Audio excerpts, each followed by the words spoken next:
কি নেত্তর ছাওয়া একটা জন্ম দিছং রে, মুখের সাথে তো পাওয়াই যায় না, কাম কাজের তো খবর নাই, পড়াশুনের তো নাম গন্ধই নাই। ওর যে মর্নিং স্কুল দিছে দেখ তো ওর বাতাস যায় নাকি, মানুষ স্কুলত থাকি ঘুরিয়ে আসিল। এ বান্দর উঠপু না নাই? ঢেউ রোগ ও গরমের ঠেলায় সারা রাত ঘুম পাইবার পাং নাই, মক শান্তি মতে ঘুমে বের দে।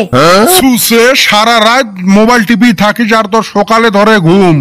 তোর যে মর্নিং স্কুল দিছে তোর কি বাতাস যায়? এ হে মোর ধান্দায় না আছিল, রহ বেরাসটা করি স্কুলত যাং।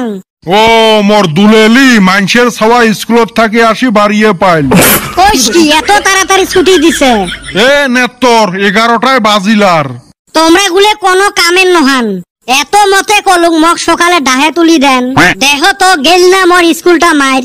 এ সুসে তোর মাও আসি 37 বার ডাহে তুইয়ে গেছে, আর মোর এটে নিয়ে 13 বার হল।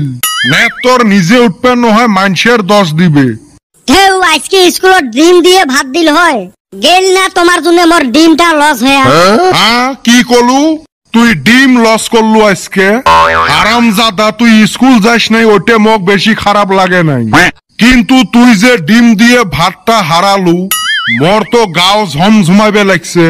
রহ মুয়ে স্কুলত যাবে লাগছং, দেহং তোর ভাগের ডিম কি হল।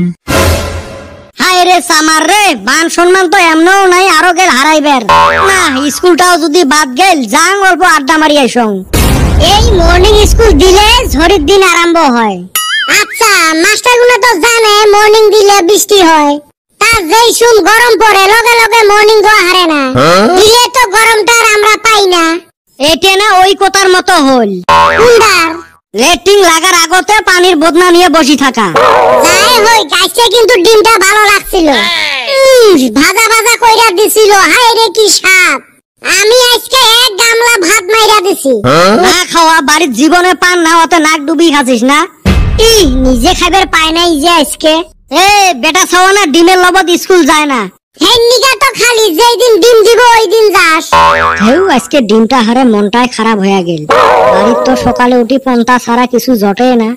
এ চলো জব্বা চাচার গাছের আম টিলটিলে হয়ে পাহি আছে, কয়টা সর করি পারি নিয়ে যায় নদীর যায় গাও ধুয়ে আসি। আমার আর সর করা বয়স আছে রে, বর্তমান আমার আম কাটল জিয়েপদ খাওয়ার বয়স। যদি খালি আমাক বিয়েটা দিল হয়, এই আম কাটলের জিয়েপদ খায়া খায়া আমরা হাউসি গেলেন হয়। তাক সারি একটা সিজন যায় আমার মুখত আম কাটল চড়ে না। হয় রে ভাই, যদি খালি সময় মতে বিয়েটা দিত রে ভাই, কত আম কাটলের জিয়েপদ পাইতাম। যদি এলা শ্বশুর বাড়ি থাকি জিয়েপদ না দিল হয়, কেরা আম কাটলের জিয়েপদ দিব না, মামলা করমু অগর নামে। হয় রে এই মৌসুম গুলে যায়া আছে, একটা কাটলের রোয়া মুখত চড়িল না। আমটা তো ছোট বস্তু, সর করি পোকায় মাহরে খাই, কাটল তো আর সর করা যায় না। কে কাটল সর করা যায় না কে? ধুরু শালা, আমটা তো সর করি পকেটত ভরা যায়, কাটল সর করি কোন পকেটত ভরাবো? এ তোর বাপক কইবেন না পাইস কাটল কিনি খোয়াইবে, জানি শুনি গুতেন কে? মোর বাপ আনবে কাটল, ওই দিন কাটলের বেশি কারবা বাইঠে আনছে ওলে রান্দি খাসি। এ চান্দির বেটা করে গেছে, উই ওর মামার বাড়িত গেছে আম কাটল খাইবের। ইস মকো যদি ডাহাইল হয় আম কাটলও খাওয়া হইল হয়, গোলাপির সাথে দেহাটাও হইল হয়। ঠেকা পড়ছে না ওর মামা গো বাইতে তক নিয়ে যাব, তাও খিলাইবার নিগা। তগর বাইতে আঙ্গরে জীবনে খিলাইলি না, আর তুই আঙ্গর সাগের বাইতে যাবার চাস, তোর কেনে বিষ ধরিল। এ সতীনের ঝগড়া আর বাজার না, জব্বার চাচা এই টাইমত বাজারত গেছে আম কটা সিঁড়ি নিয়ে ভাগি। হেই অগর আম হেই রুম চুকা হোক টেঙা, পয়সা দিয়ে তো আর কিনবেন নহয়, লবণ মরিচ ডলি খামু এলা।